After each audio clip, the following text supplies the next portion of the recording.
I want to share with you tonight a way, by the time we finish this evening, you'll actually know two things. Number one, you'll know how to begin triangulating and identifying with a reasonable probability the ideas you're facing and what they actually mean and how they answer ultimate questions in life, like what is the purpose of life, how should we live, what does it mean to be human, and so forth. And second thing, you'll actually have 5 questions you can ask in any given situation to try to discern the ideas that really lie below the surface. So, worldview, that's the term we're going to continually use all throughout your time at Summit. A worldview we'll define as a pattern, so circle that word in your notes, a pattern of ideas, but also a pattern of beliefs, convictions, and habits that help us make sense of God, the world, and our relationship to God and the world. So it's not just what we believe, it's what we're convinced of to the point where we actually are willing to sacrifice something for it, and it's the way we live our lives, and the way living our lives backfills into our worldview. A lot of people's worldview is shaped, or their habits are not only shaped by their worldview, but their worldview is shaped by their habits. Do you see that? People choose a certain way of living and then seek to justify it, so they end up living out a particular worldview. But it's always a pattern of ideas. When we understand that it's a pattern, we can start to recognize there are different ways in different fields of study that where identifying patterns is the key to leading you to success. So I'll use tennis for an example. Anybody a tennis player? All right, I have a few tennis players here. All right, so who's the guy on the screen, tennis players? Anybody know who that is? It's a guy named Andy Roddick. What is he famous for? Fastest serve. This guy, get this, can serve the tennis ball at 156 miles an hour. Think back to that tennis clinic you went to when you were a kid. And the coach said, keep your eye on the ball. If you are playing Andy Roddick, it doesn't matter. You will never see the ball until it hits the fence behind you. Let me give you an example. I think this actually is a video to show the power of an Andy Roddick serve. Oh, yeah. I don't blame him. Pressure on Roddick right here. There's a huge... Oh, look at that. Oh, that's a first. That is some great stuff. Wow. And he's like, okay, no big deal. Just do it again. That's crazy. That's crazy. So I asked a friend about it one time, who I knew was a professional tennis player. Have you ever played Andy Roddick? Of course. I asked him, what is his serve like? He emailed me back, unbelievably enormous. Have you ever returned his serves? Of course. How did you do it? And then my friend, who was a professional tennis player, began to describe to me how it is actually possible, even though it's scientifically impossible, to respond to an Andy Roddick serve in time, because the distance is too short. At that speed, at 156 miles an hour, the distance is too short for you to actually be able to respond and hit back the serve. Yet people do it all the time. So scientists are confused by this. But my buddy who's a professional tennis player was not confused by it. In fact, he said, you know, the answer is to identify patterns of serves. What does Andy Roddick do when he tosses the ball? How might he even hold, how might even you be able to see a little tiny adjustment in the position of the racket? These are minute differences, patterns that somebody would only pick up after thousands and thousands of hours of play. But they do pick it up. And then just like baseball pitchers, baseball batters trying to hit off of a pitcher, they have to identify what pitch is likely to come across at certain moments when the pitcher is in a certain situation. Same thing. When Andy Roddick is a certain place in the game, what kind of serve does he usually do? And if you can pick up the patterns well enough, you can actually know to return the serve. All you can really know is whether the serve is likely to come on this side of you or this side of you. And then the rest of it is just reflex and instinct. But the patterns are the key. Does that make sense to you? So it takes a long time, thousands of hours, to develop those understandings of those patterns. Let me give you an example from chess. It was thought for many years that professional tennis players, or I'm sorry, professional chess players, chess grandmasters, that they actually had a photographic memory. And this was reinforced in one study. They would show a partially played chess game to a chess grandmaster for just 2 or 3 seconds. And then the person would turn around and accurately reproduce the position of every single piece on the board. Photographic memory, right? But then they played a trick on the grandmasters. They rearranged the pieces on the board, but in such a way as they would never actually appear in a real chess game. Then they had the chess grandmasters look at that chessboard for 2 or 3 seconds, turn around, and they found the level of recall of the chess grandmasters was not significantly better than the level of recall of the non-chess players used as a control group in the study. You see, the chess grandmasters don't have a photographic memory. They just have the ability to look at patterns of play that would appear after they played hundreds and hundreds and hundreds of games. So it's a matter of looking for the patterns. I think the same thing is true in the world of ideas. You've often heard that knowledge is power. There's actually a lot of truth to it. People who understand the times in which they live will be asked by those around them to take the lead. So whether you have the opportunity to have a positive influence on your society or not, in large measure depends on whether you have a basic understanding of the world of ideas.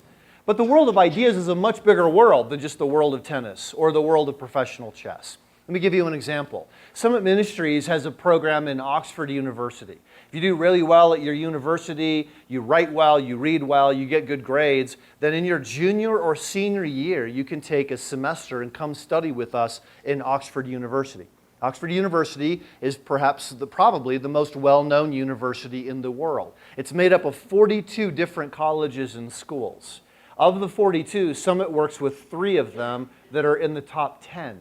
So these are 3 of the top 10 colleges and one of the top universities in the entire world.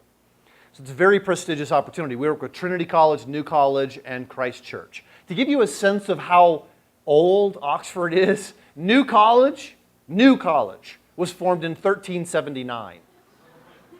Right, so this is a very ancient place. One of the prominent features in the center of Oxford is the Bodleian Library. The Bod, as people call it, is a collection of books. This is one of the reading rooms in the Bod. It's called the Radcliffe Camera. The Bodleian Library has, get this, 6 million books. 6 million books. And about 5,000 associated artifacts. They have about 11 million cataloged items altogether. How many of you like libraries, by the way? My hand's going to go up. I'm pretty nerdy about this. Okay, good. I'm glad to see I'm not alone. But if you like libraries, you would love the Bodleian Library because anything you want to see, they probably have it. For example, if you'd like to see a Mozart manuscript, say of an opera that he wrote, what did he write? Magic Flute. Okay, so you want to see the manuscript of Magic Flute. Don Giovanni, whatever it would happen to be. You would want to see something by Mozart. They don't bring you a book that has Mozart scores in it. They can actually bring you the pieces of paper on which he actually wrote it. So you say, I'm wanting to study William Wilberforce. I'd like to read Wilberforce's speech, the very first speech he ever gave to Parliament, introducing the abolition of the slave trade. They don't bring you a book in which the manuscript of the speech is reproduced. They bring you his actual notes, the actual pieces of paper on which he wrote and from which he spoke. This is unbelievable. See, the most incredible things in this library. And the weirdest part to me is they don't have room in Oxford to store all of this stuff. So a lot of it is stored in climate-controlled warehouses in the countryside. And then the artifacts you've requested ride into town on an underground conveyor belt in a perfectly controlled tunnel. Is that not cool? And then they bring them up to you in the reading room. I love the Bodleian Library. I love the idea of a library that has 11 million cataloged items in it. But it does get to be a little overwhelming, if you know what I mean. I always start to think of 2 Corinthians 10:5. We demolish arguments and every pretension that sets itself up against the knowledge of God, and we take captive every thought to the obedience of Christ. How many thoughts are in 6 million books? I can't even guess at that. Isn't it safe to say it would be billions, maybe tens of billions, maybe hundreds of billions of thoughts that are inside 6 million books? How are you ever going to take all of those thoughts captive? There isn't any way to actually do it unless you have a sense of how ideas flow in patterns. When you start to realize that ideas flow in patterns, you start to realize that God is not against knowledge. In fact, you see knowledge and understanding all through Scripture. I think I put some in your notes there. Proverbs 2:6, for the Lord gives wisdom, from his mouth come, what? Knowledge and understanding. Second, Proverbs 18:15, an intelligent heart acquires knowledge, and the ear of the wise seeks knowledge. Hosea 4:6, my people are destroyed for lack of knowledge. There are passages all over Scripture that talk about how important it is to gain knowledge. So why can't we do this? Why have so many people in the church today said, well, you know, I don't have to know anything. I just love Jesus. But is that actually so? Or did we pick that idea up along the way through some theology that may be a little bit warped? And I'm not suggesting here that every person has to be a genius. That's not the point. The point is, when we forsake the idea of knowledge, we're forsaking something that God says is really important. So maybe we shouldn't do that. But why do people do it? Well, there are a lot of different reasons.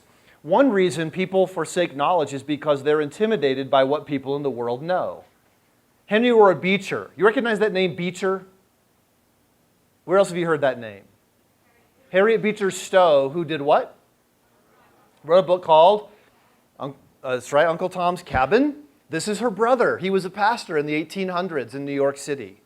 He was intimidated by what he understood of the theory of evolution.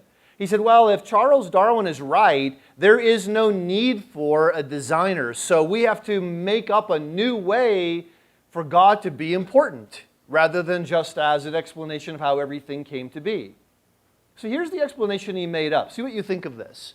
While we are taught by the scientists in truths that belong to the sensual nature, while we are taught by the economists of things that belong to the social nature, we need the Christian ministry to teach us those things which are invisible.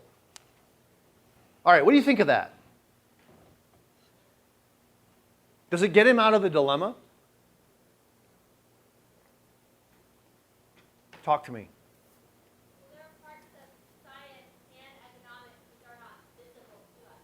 That's the great point. There are parts of science and economics that are not visible to us.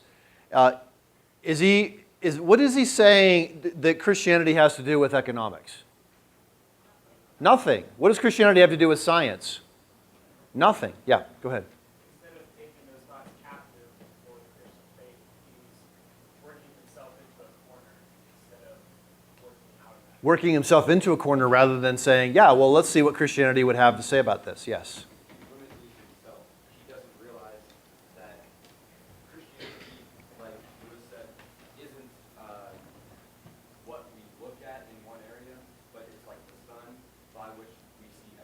Right, okay. Yeah.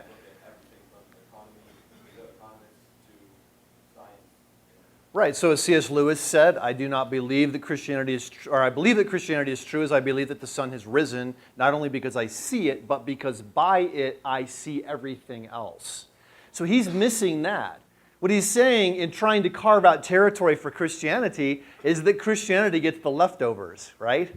The stuff that is invisible, the stuff that most people don't believe actually exists. That's what Christianity gets to deal with.